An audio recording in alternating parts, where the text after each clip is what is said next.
Ben Whittaker. Let's not rehash previous conversations about the acquisition of Ben Whittaker, but we're in a good place now. Let's look forward. Let's look forward to this newfound kinship. But let's look forward for Ben, 2026. Obviously, we saw not a lot of activity from Ben. 3 rounds last year, 2 fights. Yep. Did what he should have done in the first fight to Liam Cameron, so he doesn't get much props for that from me. Did a job in the fight that you matched him. What does 2026 look like for Ben? Where's the direction of travel for him? Activity is key. 3 fights this year. Yep. That's the aim. First one's going to be late March, April time. We're just finalising that now with the US debut. He's got a huge global audience. This is the thing with Ben, and why we made such a big push to sign him is because he's got the potential to be a global superstar, not just in the UK. So, start off in April in the US, and then August, September time, and another one in December. Activity as we then look to build him through, and then build up the level of opposition as well. Well, that's what I was going to ask you. Where does he sit? You know, you've got the Dan Azizes of the world, you've got the Craig Richards of the world, you've got the Ezra Taylors of the world, you've got the Willie Hutchinson of the world. Yeah. I'm not putting him in a conversation anywhere near Callum Smith's and that level, at that end of the spectrum. But where does he sit in the food chain or the sort of the hierarchy of the light heavyweight division as it sits now? I think we just got to develop him in a way that gets him prepared for those big fights. He's not at those, like you say, he's not at the level of Beterbiev, Bivol, Callum's obviously just won the EBU title. Yeah. I mean, that's a massive step up, and that puts you on fringe world. So towards the end of the year, that's the kind of fight I think we look towards. We obviously fell out in the past about what my comments about matchmaking. Yeah. It was more about, from my perspective, putting him in with the right opponents that develop him. Our plan with Ben is not a short-term in and out. Sign him 6 months. This is we want to promote him for the rest of his career. We've got a multi-year deal with him already. We want to promote him for the rest of his career.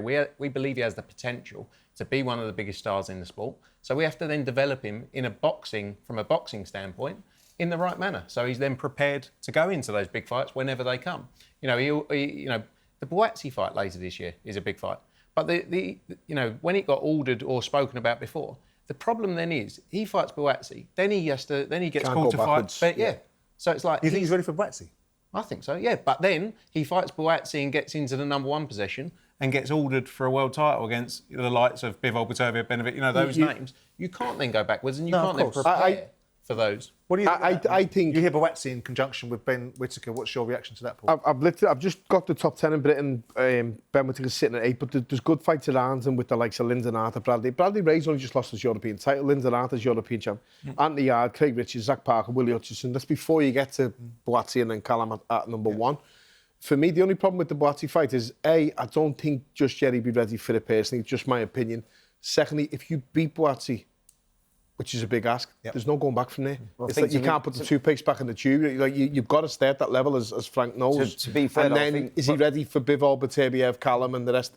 I don't think there's any rush with him just yet. No. Well, I think keep him busy, he's going to build himself up as Frank said, to be fair, at the end of the year. Now, he's 28 years of age, and at the end of the year, he will have developed that a little bit more. He would have had probably 2-3 fights, and then the answer to the question is, yes, he will be ready for Buatsi, because you have to take that step at some point, and I think that he's probably only 2 fights away from doing that.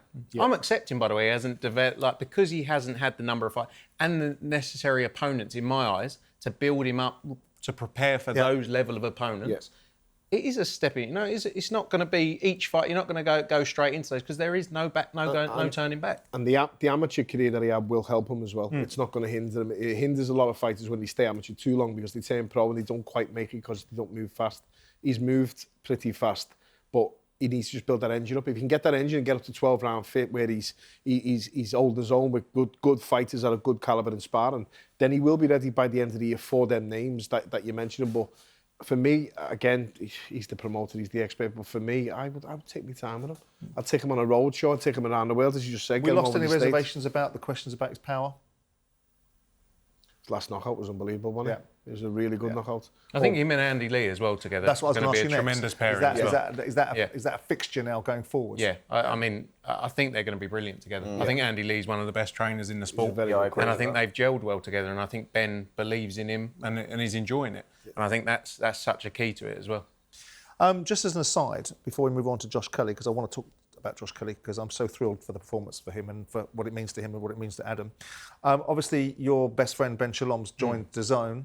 You happy to welcome him to the family and put a big man hug around him and welcome in like you guys did when he was trying to get in with the Saudis? It's great to have small hall promoters on there as well. You know? Look, I don't know what his deal is, but being quite honest, I don't know what the deal is. I saw the show on Saturday. I think there was about 12 people in there. So best of luck to him. I'm not going to... I get in trouble for giving my views on him. I'm never going to sit and lie. That's probably what's made us disagree in the past. You know, doesn't matter. Doesn't matter if you disagree. It's what you do after disagreement. Yeah. So boxing's boxing. Boxing's great. The more boxing that's going on, the more broadcasters, partners involved. Happy days. Why is Ben swiping at you lot all the time these days? Seems to have got a hard on for you lot. Seems to have developed a newfound vigour for fighting back to the bullying that you guys are putting him through. No, but this goes back to the point of. I read comments because I find them hilarious. My mum gets upset about most of the comments in my interviews. And they say, you keep talking about him. But when you get asked a question, I'm not going to sit here. If you ask me a question, I'm not going to answer it. Yeah. I'm not going to answer it. Yeah. So I always answer. So then they say, did you hear what Frank Smith said about you? Right? And then it's just this ongoing thing, week in, week out, that never stops. I think he's found a backbone because he realised if he doesn't, what's he got? Like, he hasn't got the biggest personality. I'm not sitting here with the biggest... No, but I'm not sitting here pretending to be Eddie Hearn, right? Eddie Hearn is amazing at what he does. I could never compare to Eddie, right? But I've never tried to be Eddie. I think Ben is now realising, well, I've got to do something here, otherwise I'm in trouble. And he thinks by going at everyone, you know, it's going to help him. So best of luck to him. Yeah, absolutely. Let's move on to another matchroom fighter that fought on the weekend that I was just referring to, which is Josh Kelly. I was thrilled. I spoke to Adam before the fight.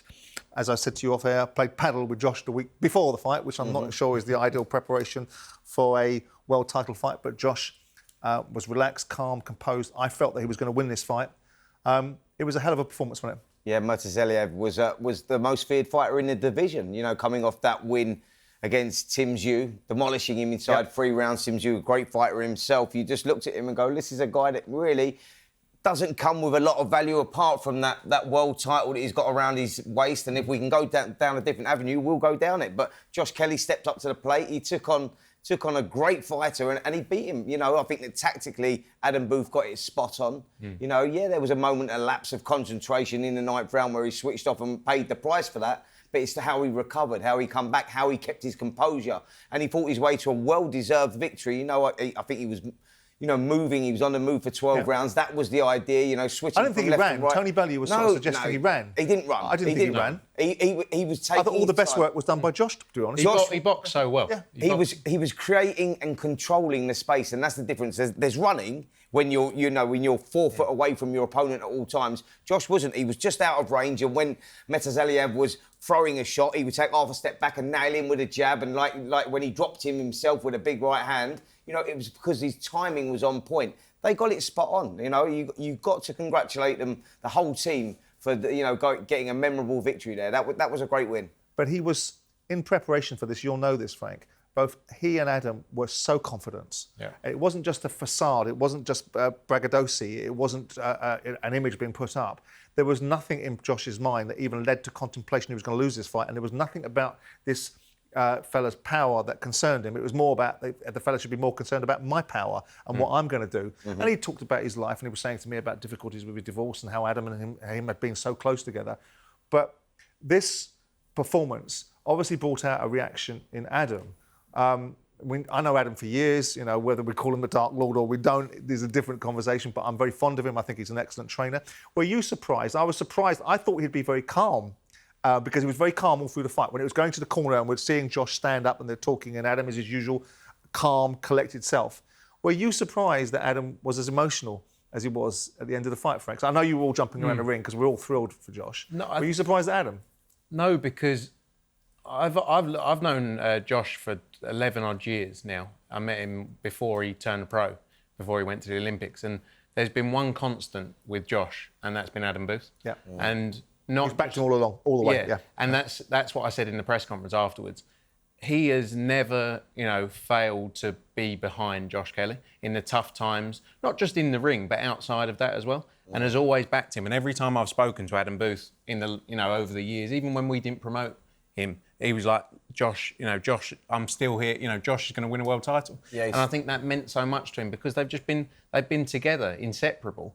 And Adam's really given his life to him as well for this moment. And I think it meant so much, it meant so much to both of them. It's the emotional roller coaster that a fighter goes through, and you get that father-son relationship with your trainer, and they both clearly went on that journey. That's exactly what it is. Yeah.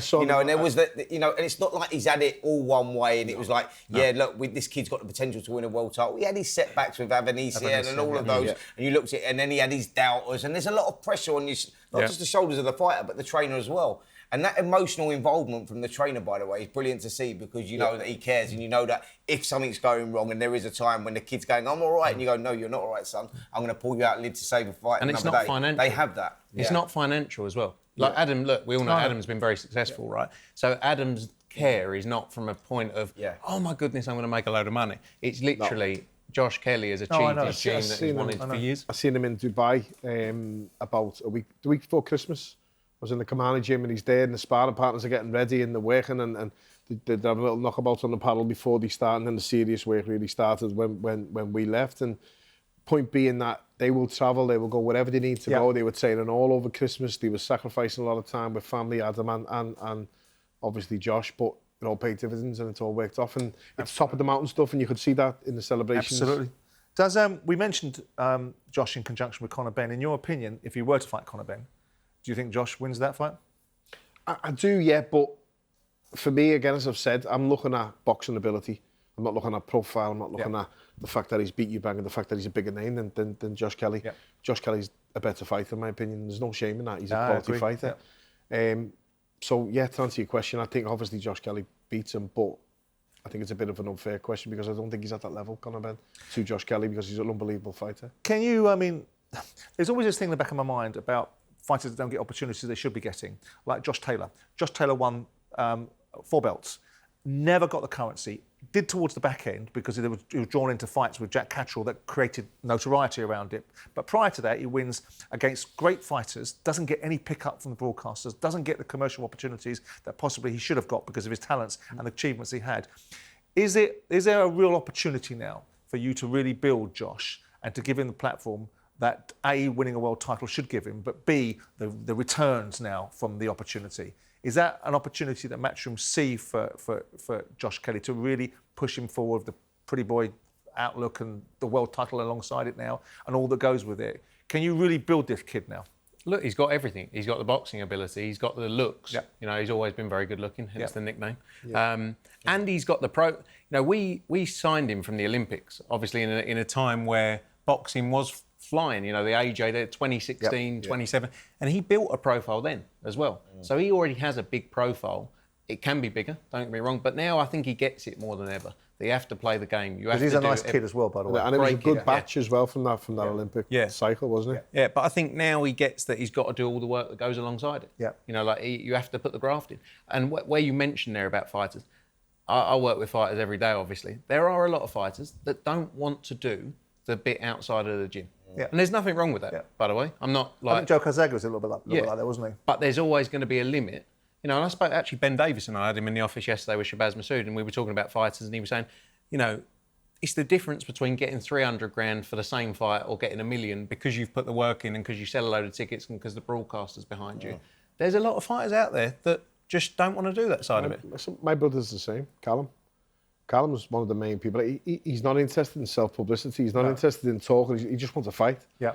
And he puts the work into fight, and he works his arse off, and he grafts every single day, and he does the miles, he does everything needed, but the other stuff, he doesn't really like it. And calling people out and like promoting yourself, and that's not... Well, whether it's commercial returns from outside endorsements or recognisability or it's pay packets in the fights, either which way, I want to see Josh Kelly being given the opportunities that I think the kid deserves, and I'm going to be a champion of his. I hope he goes on to do even better things. Insofar as if you can do better than winning a world title, you can do better by maintaining it, but I imagine the feeling of winning it the first time around is irreplaceable.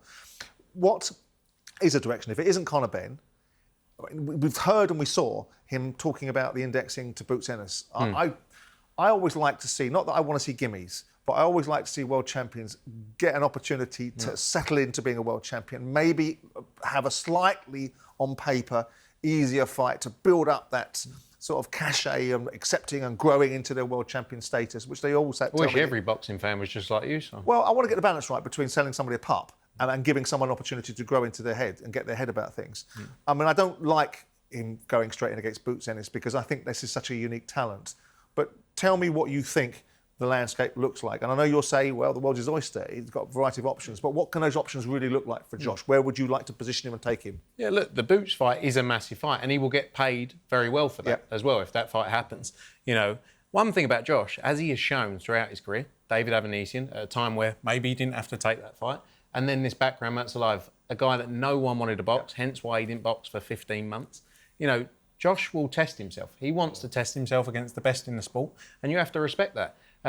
There's other fights out, you know, Xander Zayas boxed at the weekend, beat Abbas Baru, unified 2 of the titles as well. You know, you got Thundora against Thurman's just been announced March 28th last night. So there's big fights out there for him. The Boots fight is a realistic fight. You know, I'm not saying it's next. No. It could be. And he's agreed to do that fight. Boots is talking about fighting Virgil Ortiz. That's a fight that's been in negotiation for a while now.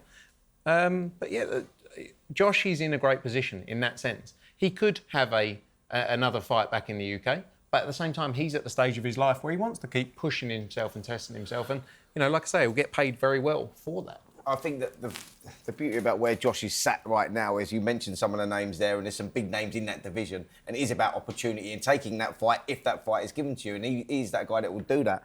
But the beauty about where he's sat right now is he's the guy with a target on his back. He's the guy now that is being hunted, and that gives you some brilliant pulling power. For sure. He's got a lot of opportunity. He's got probably until August to make a voluntary defence prior to the IBF ordering a mandatory. The IBF are usually strict on the IBF are the strictest out of everyone. You know, so we'll work through as to what the best route is for him to go. But, you know, he's in a great place. I've just been having a look at, like, he's 31. So for me, again, thinking back, when I was 31, if I'd have won the world title, once that's done, as I said before, like top of the mountain, it's cash in, knock as much as you can.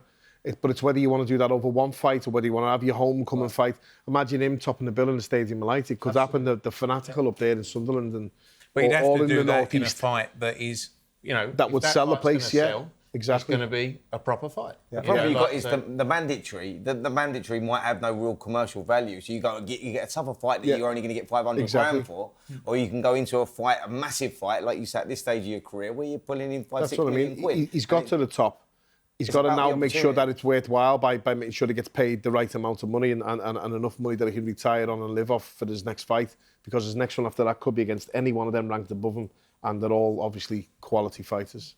I also think, by the way, he goes in against a Boots or a big name like that. If he was to lose, his currency isn't diminished. And depends on the performance. He's got big But I think he's one of those characters. Win, lose or draw, will always give it. He showed it on Saturday. Yeah, absolutely. You know? Absolutely.